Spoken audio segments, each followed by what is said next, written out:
Provident fund అమ్మేశాడు, voluntary retirement పెట్టేశాడు, వచ్చిన డబ్బంతా కొడుక్కి ఇచ్చేశాడు. వాడు ఎంఎస్ చదువుకుంటానని అమెరికా వెళ్ళిపోయాడు. నాన్నగారు ప్లేస్మెంట్ వచ్చిందండి నాకు చదువుకుంటుండగానే అన్నాడు, మంచి ఉద్యోగంలో చేరిపోయానన్నాడు, మేడ కట్టేసుకున్నానన్నాడు, 2 కార్లు కొనేసుకున్నానన్నాడు.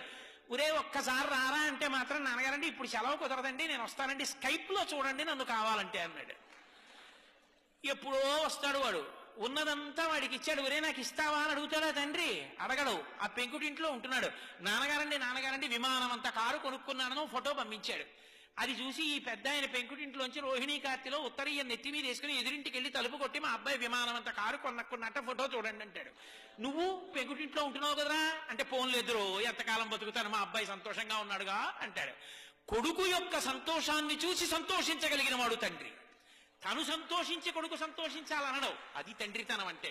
తండ్రి కష్టపడి పెంచి పెద్ద చేసినంత కాలం తండ్రి దగ్గర అనుభవించి ఆఖరణ తండ్రిని తీసుకెళ్లి వృద్ధాశ్రమంలో చేర్చి పెద్దవాడైపోయినటువంటి తండ్రి కొడుకు వచ్చి పక్కన కూర్చుంటే చాలు, కొడుకుతో కలిసి తిరుగుతున్న తండ్రిని చూసి నా మనవలు కూడా నాతో ఇలా ఆడుకుంటే బావుణ్ణు, నా కొడుకు కూడా ఇలా పడుకునే ముందు నా పక్క మీద కూర్చుంటే బావుణ్ణు, నన్ను చేయి పట్టుకుని దేవాలయానికి తీసుకెడితే బావుణ్ణు, సీతారామ కళ్యాణం అవుతుంటే నాన్నగారండి తీసుకెళ్లి కారులో దింపితే బావుండంటే, ఖాళీ లేదని ఏడాదికోసారి జైల్లోంచి బెయిల్ మీద వచ్చిన వాళ్ళ ఎప్పుడో అమెరికా నుంచి సంవత్సరానికి ఓసారి 20 రోజులు వచ్చి వెళ్ళిపోయి పిల్లలకి ఇంగ్లీష్ అలవాటైపోతే నాయనమ్మ వాడికో జంతికలు చేసి పెడదామని వాడితో మాట్లాడదామని దగ్గరికి వెడితే మనవలు ఇంగ్లీష్లో మాట్లాడుతుంటే మాట్లాడడం చేత కానీ నాన్నమ్మ మౌనంగా వాళ్ళ కోసం ఏడుస్తుంటే, తండ్రి చచ్చిపోయిన తర్వాత పాచిపీనుగు 3 రోజులు మంచు ముక్కల్లో నానిపోయిన తర్వాత వచ్చి అంచేష్టి సంస్కారం చేసిన కొడుకు ఒక కొడుక,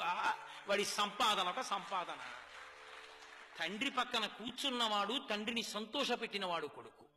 విదేశాలు వెళ్ళొద్దంటలేదు, ఉద్యోగాలు చెయ్యొద్దంటలేదు, కానీ తల్లిదండ్రులు పెద్దవాళ్ళు అయిపోయిన తర్వాత వాళ్ళ సంతోషాన్ని తీర్చడం కూడా కొడుకుల కర్తవ్యం. కొడుకు లాంటి వాళ్ళు చాలా మంది ఉండొచ్చు, కూతురు లాంటి వాళ్ళు చాలా మంది ఉండొచ్చు, కానీ కన్న కడుపున పుట్టిన కొడుకు కొడుకి.